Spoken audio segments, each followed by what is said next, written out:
Good evening, dear listeners. Welcome to Akashvani Gangtok. My name is Mainak Chatterjee. I extend my heartfelt best wishes on 11th National Handloom Today. With great pleasure, I shall like to announce tonight we have Mr. Chering Tobge Bhutia, Director and CEO, Directorate of Handicrafts and Handloom, Government of Sikkim, with us. Welcome to the studio, sir. Thank you so much. Sir, as we all know, the handloom industry has a rich historical and cultural significance.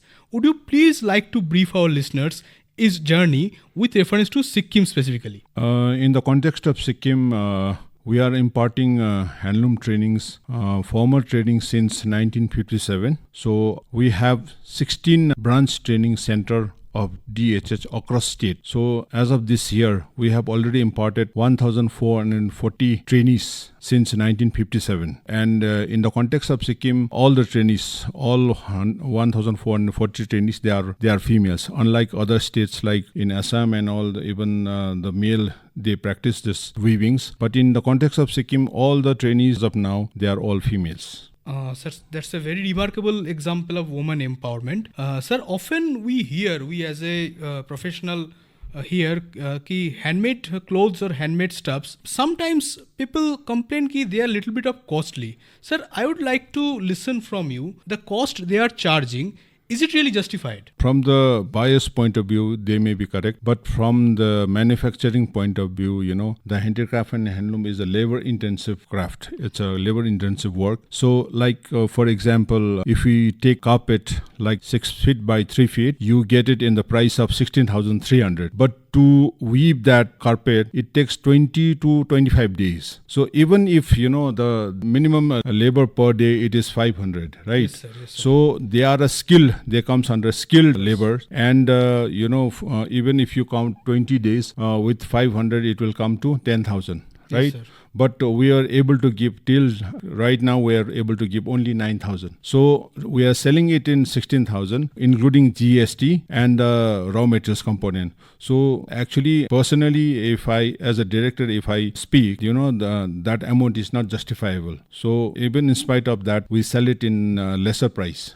So sir, in presence of you, I would like to give my listeners a message कि sometimes it might seem costly, but please try to think of the weavers, try to think of the workers who relentlessly work or relentlessly put their labor behind this artistic design, sir. True. Sir, as we all know, we are approaching, we are just a week away from Independence Day. Mm-hmm. And Government of India is running a campaign called Har Ghar Tiranga. So, sir, DHH is having a special plan for it, or they are aiming to, what's your view? Like in that context, like we have already received direction from the Home Department that duly consultation with the Khadi and village industries. So we are supposed to have this thing, handloom Tiranga in handloom and Tiranga in carpet.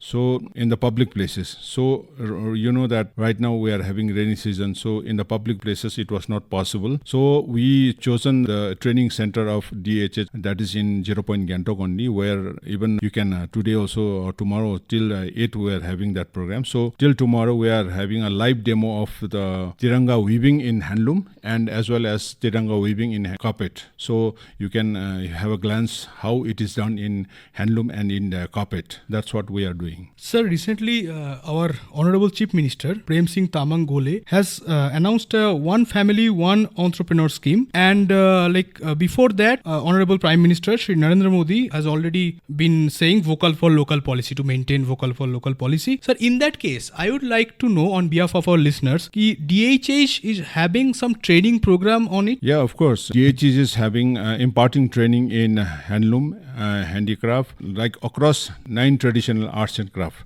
That includes thanka painting, that includes carpet weaving, handloom, soft toys, then we have marks making, we have wood carving, then we have cane and bamboo, then we have a training in lepcha, hat making also, which is a very peculiar craft. State government has, taken a very big steps to promote and preserve our traditional arts and craft of Sikkim. Like last June, of 2024, the government has enhanced a stipend from 3,000 to 7,000 per month in the first year, and from second year onwards it's 8,000. So no, in record I'm letting our listener that no government in the country is giving such emphasis, preserving our traditional arts and craft of Sikkim. So that's what we are into it. Sir, one last question to you. As a director, DHH, what will be your message, sir, to the youngsters who want to adopt this as a profession? What might be their career prospects, sir? As far as handicraft and handloom sector is concerned, I'm proud to tell you that,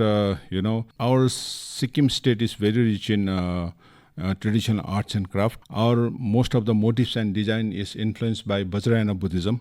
So that is why all the design and a motif has a religious and a spiritual significance.